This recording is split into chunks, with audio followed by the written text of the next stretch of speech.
In April 2016, a viral video showed a Georgia school principal paddling a 5-year-old student. The video prompted a public debate on the effectiveness and legality of corporal punishment, which continues in many US schools despite efforts to outlaw it. So we wanted to know, where is it still legal for teachers to hit students? Well, in the United States, there's no federal law that addresses the use of corporal punishment in schools, meaning that it's up to states and individual school districts to regulate it as they see fit.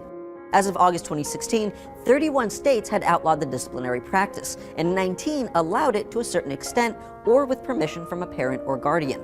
However, it should be noted that corporal punishment is not pervasive in many of these states, it just hasn't been outlawed yet.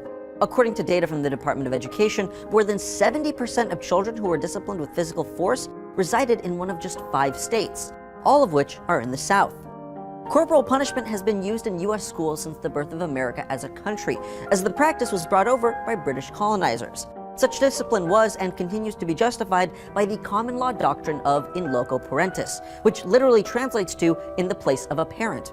The idea is that because the children's parent or guardian isn't present, their teacher automatically assumes all disciplinary rights and responsibilities.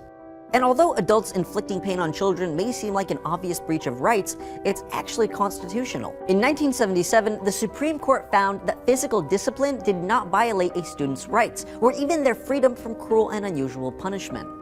So, exactly how pervasive is corporal punishment? Well, federal data suggests that nationwide, 1 child is hit every 30 seconds in school. This number increases considerably for Black students, who receive corporal punishment at nearly 3 times the rate of their peers. Not even special education students are exempt from such discipline. According to a 2007 study by the Office for Civil Rights, nearly 42,000 disabled students received corporal punishment over the course of a single school year.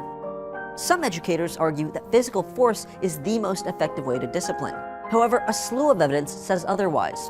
Countless studies have shown that students who are subject to corporal punishment are more likely to struggle academically and face psychological problems like depression, PTSD, and social anxiety later in life. Reports like these have led to a number of organizations, including the UN and the US Department of Education, to strongly discourage the use of corporal punishment in schools. Most countries have ceded to these recommendations. The practice is only unregulated in 10 countries, most of which are in the Middle East and Africa. Meanwhile, 106 countries have either outlawed or committed to outlawing corporal punishment in any setting. As with other aspects of its educational system, it may take a while for the US to catch up to the rest of the world. If you're like me and love history, science, and exploration, you should check out Science Go, where you can binge watch all seasons, current and past, of your favorite shows. Right now, I'm watching marathons of How It's Made. Check out the link in the description below to learn more. Concern for students' well-being doesn't stop at corporal punishment. Many schools, particularly those in war-torn countries, are so unstable that students and faculty fear for their lives.